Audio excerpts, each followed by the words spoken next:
Some of the key factors in selecting a uniform for snipers, and we have to understand that as a sniper, you're going to train with the entire SWAT team, but you're going to act differently. You're going to dress differently, and you have to because your mission defines that.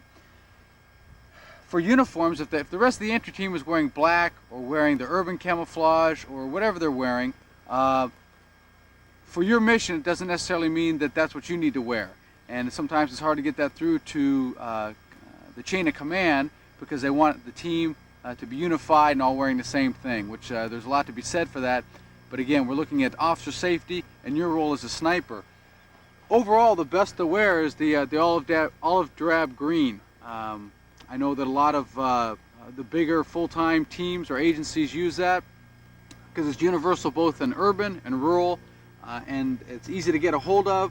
If you get a rip or something, it's easy to repair, and you can order from just about any of the surplus catalogs that are available.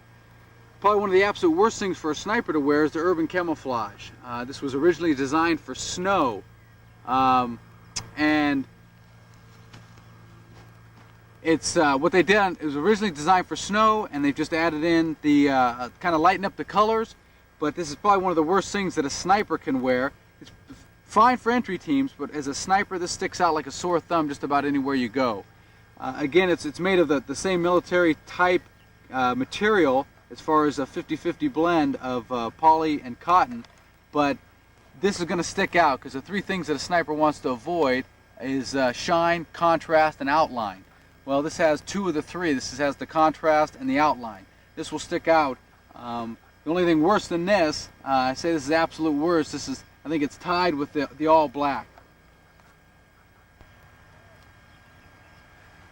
Black is great for entry teams, but again, it goes against it has almost all three of the three things that a sniper can't do, and because if he does, he'll get compromised, and that's the shine, contrast, and outline. And those three things come from the Marine Corps sniping manual, so none of the stuff is original from me. It's all been plagiarized from the experts who are the Marine Corps or the military. Black will create a shine. Nothing in nature is perfectly black. Some have a man-made black. If you found a sniper who knows what to look for, they're going to stick right out. And you can see just by sitting here, black against just about any other color. We've got some light tans and some chaparral colors here. It just sticks out like you can't believe. It's great again for entry teams because it's going to elicit that violence of action when they kick in a door. But and if you have to be in the sunlight somewhere, this is going to attract the heat. It's going to create the shine. It's going to create an outline, and it's going to create contrast, and that's going to compromise you as a sniper. Another good, you either have the chocolate chip style desert camouflage, which is good because it's light as far as the colors go, or you can go with the three-color desert camouflage. Advantage is this is if you got something that's light, it's easier to get dark as far as darken up you and darken up your position. It's easier to do that as opposed to trying to lighten up. If you get a black, it's virtually impossible to lighten up you or your position to blend in. Again, if you're in an area like this where you have kind of a high chaparral type tans and yellows and so forth. Another one of the choices to wear for uniforms for a sniper would be just your standard woodland camouflage. Very easy to get. It's sold just about everywhere. It comes at the 50-50 blend as well as the 100% ripstop cotton. Depending on where you're located and the weather and so forth, you'd have to pick your best selection. What I've done is, as opposed to bringing a shooting mat out with me, which tactically is unsound, the best thing you can do is go with take some burlap or tent material and just take some shoe goo, cut it out, and now you've got your shooting mat with you. So if I have to lie on some rocks, protect me. If I got to lie on a hot pavement somewhere, this is also going to protect me. You can do the same thing with the pants as well. I haven't done it on these pants, but basically what you've done is you've taken a shooting mat with you. Very successful, and it works really well. The cover I like to go with would be just your standard green floppy cover. Green, again, because it's universal, you can go with the woodland camouflage, but the nice thing about this is it's very practical. It keeps sunlight off of you, it keeps and it breaks up the outline of your head. That's the most important thing. Again, it goes back to not creating an outline or a contrast. You want to break it up as well as provide you with protection, and of course the ultimate thing is to provide you with camouflage. Your boot selection is going to be also be extremely important, because if your feet are comfortable, you're usually comfortable. The best thing that I can recommend is one of the either Israeli or US or German desert boots. Very comfortable, easy to get a hold of, and not that expensive. You can tell mine are pretty worn in. It's a real good pair of boot. They've got a good traction on the bottom, and the best thing again is they blend in. That's very important. If you've got black boots, these are going to stick out like sore thumbs, plus they're kind of shiny. If you have to wear black boots because your chain of command says that it's black boots because that's going to be SOP, at very least scuff them up, get them as dirty as possible so you're within your department or your SWAT team regulations, but they're not going to give your position away. Boots are very important to keep. If they're black, keep them scuffed up, keep them as muddy and dirty as possible, so you don't create that outline, that shine, and that contrast. But to re-emphasize, the best way to go would be with a desert boot. They're comfortable, and it's easier to darken up than it is to try to get something lighter. Another thing I like to do, and this just comes from being a former Marine, I'll blouse the boots up. And just a simple way of you get a boot blouse, and you just tuck your pants in underneath, and it's called blousing them up. Some of the advantages of this is you don't have the extra floating around, the extra at the bottom of your pant leg floating around. It looks very professional. It looks sharp, basically. And if you're portraying an image, whether you're on the range or so forth, snipers can kind of do what they want as far as uniform selection, because they need to select something that fits their needs. But if you blouse up the boots, it looks good. Plus, in a worst case scenario, you can take the blouses off if you need to strap equipment onto a pack, or use it for any kind of odd job. It's like a very versatile rubber band, and it's a great piece of equipment if you need it, both for medical aid as well as for just strapping gear down, etc. Some essential equipment to carry in your sniper bag or call-out bag or drag bag, whatever you call it. And these are just basics, these are just ideas. But again, you got to remember, as a sniper, you're only limited by your creativity and your imagination. Here's some ideas that I've picked up from other law enforcement snipers from both the city, state, federal level, as well as for foreign and U.S. Military snipers.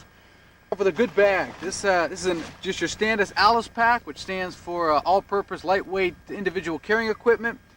I've had this Alice pack since about 1983 in the Marine Corps, and it's been all over the world with me, and it still holds up really well.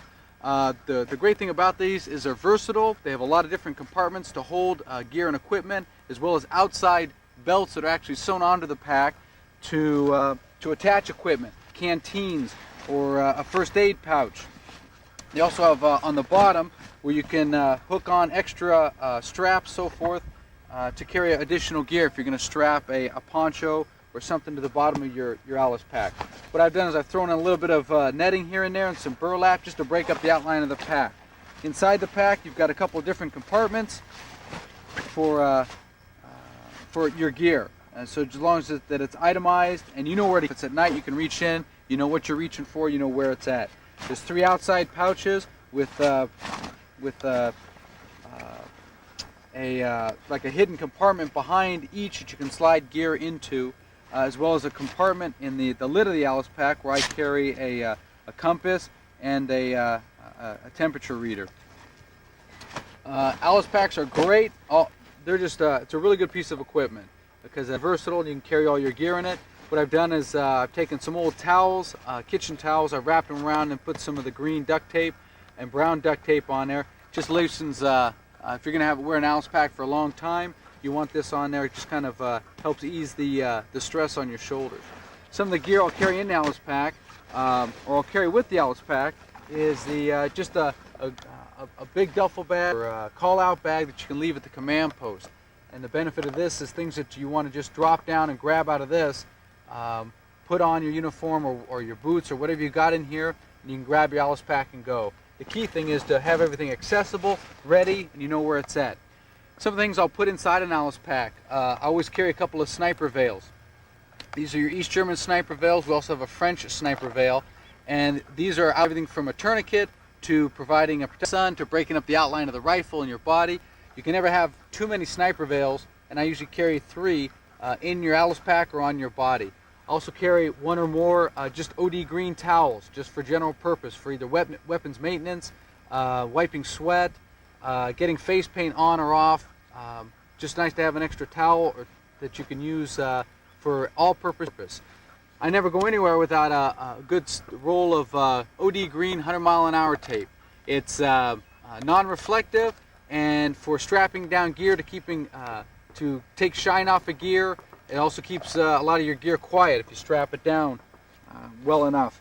Always carry just a basic notepad inside with some extra pens and pencils, and we'll get to some of the other gear later as far as diagrams and making field sketches. You can carry any type size you want, whatever's most convenient for you, just for taking notes at the command post or when you get out in your sniper position. I like to carry some good camouflage, both for my rifle, when you camouflage your rifle, as well as if you need to spot camouflage something. You can get the smaller, the larger containers. They're flat colors and they're earthy colors, which are good. I carry some bug juice or insect repellent, which is good, especially in a lot of areas all over the world, different times of the year. I'll carry some face paint and a little mirror inside of a protective container, so it keeps the mirror. I've had this mirror, I think, for about 15 years, and it's still doing its job. I carry an extra, and this will get when we get into the shooting part of the video. I carry an extra scope. I slip this over my scope so I can shoot with both eyes open, but I always like to have 2. I keep one with in my bag, in my drag bag, as well as one in my Alice pack. I'll keep extra ammunition. When I'm shooting on the range and I find a lot of ammunition, in this case it's Federal Gold Medal, 308, 168 grain, Sierra Bowtail ammo, I'll find a good lot that shoots really well, so I'll take a box of that and I'll put it aside. Also carry of the breeze ammunition, which is basically good for different types of shooting. I'm not going to get into ballistics, but I carry 2 different types of ammunition. I'll carry a bandana, which is great, that I just slip over my neck, which protects me from the sun, also breaks up the outline, and where the face paint stops, this starts. I'll carry speaking of sun, some sun protective, 30 to 50 proof, which for fair-skinned people really helps out, especially summertime, and I can apply this where there isn't any face paint, or if I'm in a situation where I'm not wearing face paint but I'm out in the sun. I'll carry, and I usually carry 2, but we've added this just to show the variation of sandbags, because I don't use, and I don't advocate using a bipod on your rifle. I'll shoot with 1 sandbag on top of my Alice pack, which I chop up, and 1 behind for the stock of the weapon. And with very good results. These sandbags, they're easy to make. You can make them any size. You can fill it not only with sand. If you're concerned about weight, you can fill it with bean bags, with beans, or with experiment. There's all different types of things of weights and textures you can use, and just basically your choice. Again, as a sniper, you need to be in control as to what you're carrying and why, to make sure that the equipment is for you.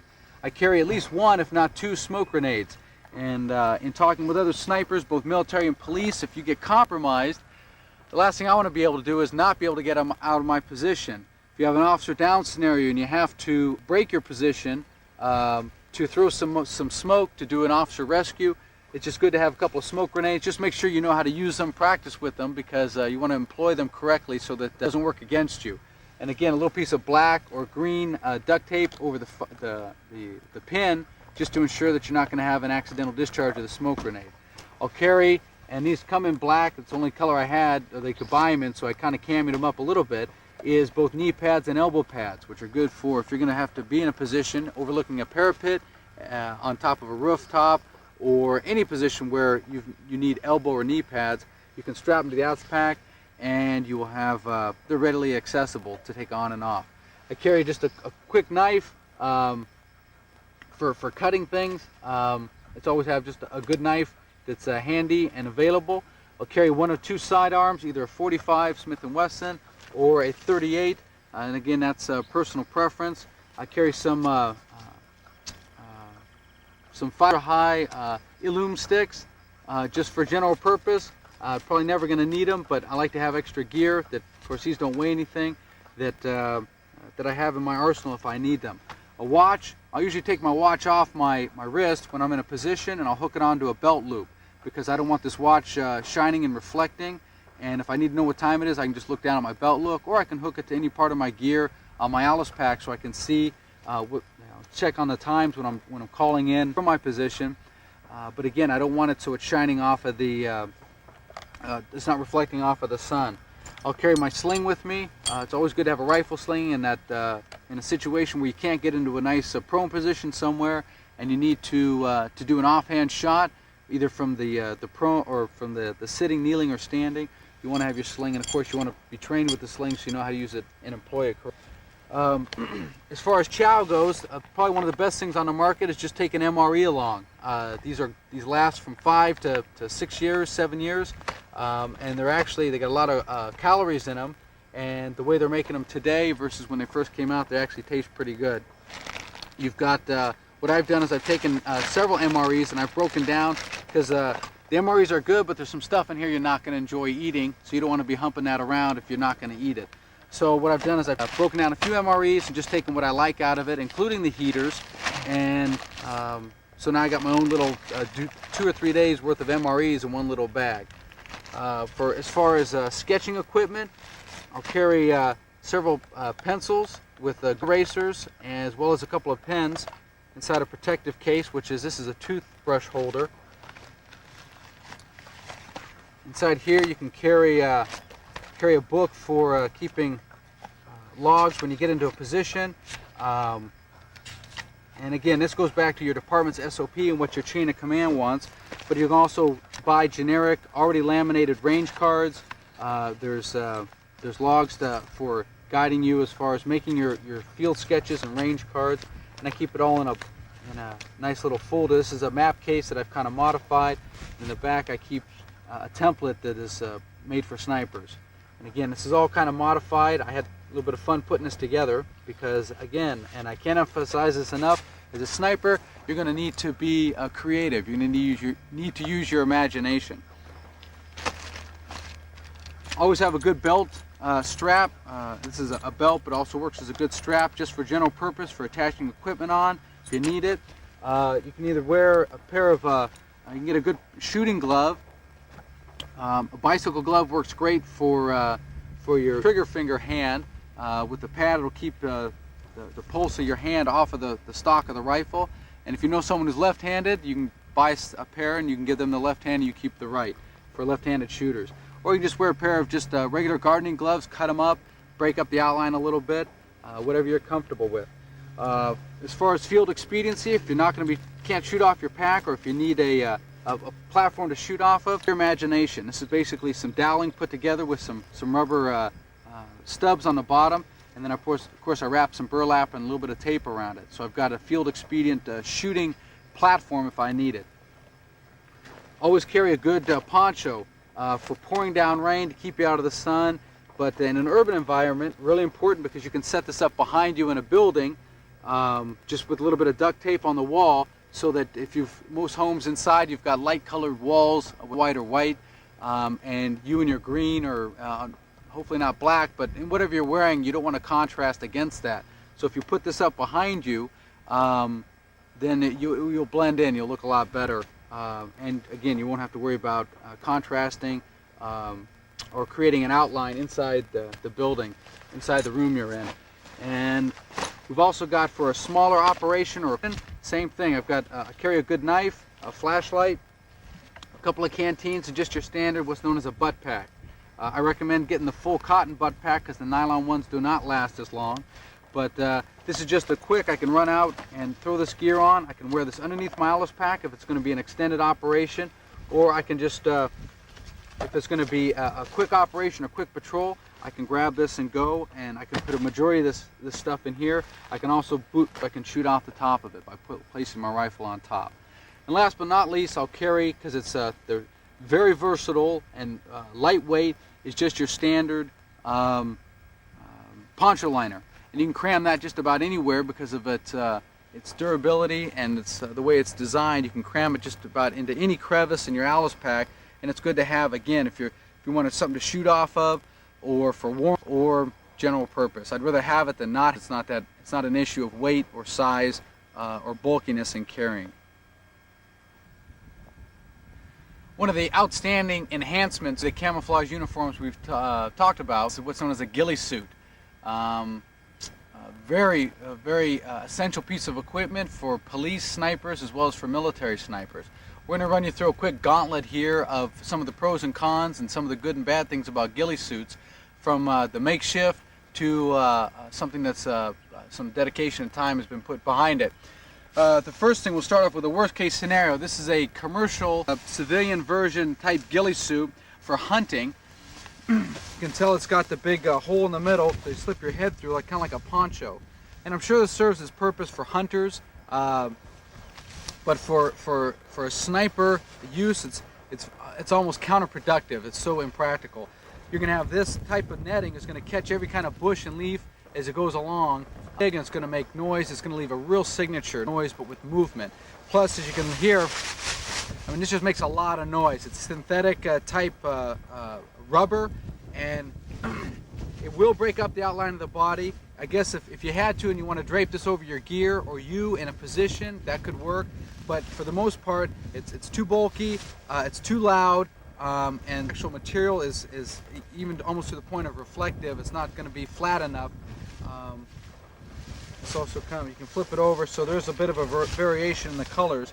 But for the most part, you really want to stay away from something like this unless it's a worst case scenario and this is all you got, then go ahead and run with it, but I advise against it. What we've done here is taken some of the civilian netting and we've added a little bit of burlap to it. What you can do is take some spray paint and spray paint it on to kind of break up the color pattern. Just this little bit of burlap will add, just break it up just enough so it doesn't look like that synthetic, fake type camouflage netting, which is really what it is. If you've got a counter sniper or someone who knows about camouflage, whether they learned it from military or they learned it just from reading books, and they know what to look for, be able to spot you in something like this. Again, this is just one notch above the worst case scenario, but use your creativity and put a little bit of time and effort into camouflaging yourself correctly, because of the officer safety factors involved for police and for the military factors of keeping yourself hidden, covered, and concealed. Moving up the food chain as far as ghillie suits go, this is a field expedient ghillie suit that I put together in the Marine Corps back about 10 years ago, which would have been about 1986, 87, and I made this in an afternoon. I was on a detail where they said for a VIP protection scenario, they said someone needs to put together a ghillie suit, and I said, well, I'll do it. Basically what I did is I just took some burlap strips and some shoe goo and made just a quick ghillie suit to cover. The advantage of this is, again, the outline of the body just enough, and if this is the type of terrain you're in, this used to be green but it's kind of fading now, but if this type of terrain you're in, you're going to blend in. And if you have to, you can use a spray paint or whatever to darken or lighten this up. And of course the best thing is natural vegetation. Stick some natural vegetation in here or up in the front part, and you're going to have you're going to blend in a lot better. But some of the key things that we're going to be going over as we go along the lines of ghillie suits here is natural vegetation is the best to use, but it's an ongoing process. Camouflage is an art that is constantly ongoing to maintain your cover and concealment. What we have here is a really, at least the ghillie or the camouflage part of it, this was put together by a Marine for us, and what you've done, or what he's done, is taken burlap and stripped it down into individual fibers or threads of burlap. What this does is even break up the outline even more. This would be for a seriously wooded area or a tundra type area where you're going to have a lot of these dark greens like this. The front of this particular jacket of the ghillie suit has been sewn on some, again, the tent material which is going to provide a better mat It's also going to provide you with the ability, if you're doing a stalking, if you're involved in a stalking incident or an incident where you're going to be training and you need to do some stalking, some sliding, so forth. This is going to protect your chest, so forth. This is combined with just a regular floppy cover military style woodland hat or cover, and some netting sewn onto the top of it. And the netting is attached to the top of the hat, and then a bird is tied onto that. And it's just woven that you're comfortable with and that looks good. On the back of this, what's happened as well as the netting from the has been sewn into the actual jacket. So you're going to have two type of protection here. You're going to have where this is sewn in, so it's going to stay on, and you're going to have the netting and the burlap attached to that. Now, one of the advantages, of course, all on the back. One of the advantages, even though you have netting, and if you're thinking about, well, I'm going to be picking up twigs and branches and as I go, if it's on your back, you're not going to have that problem, because you're either going to be sliding on your stomach or you're going to be in a crouched position. If you have something that drapes all over you with holes that can pick up stuff like you saw in some of the other camouflage patterns, or the netting, both the civilian and the military, you avoid that, because when you're sliding, everything's on your back and you're not going to be as concerned about picking stuff up as you go along.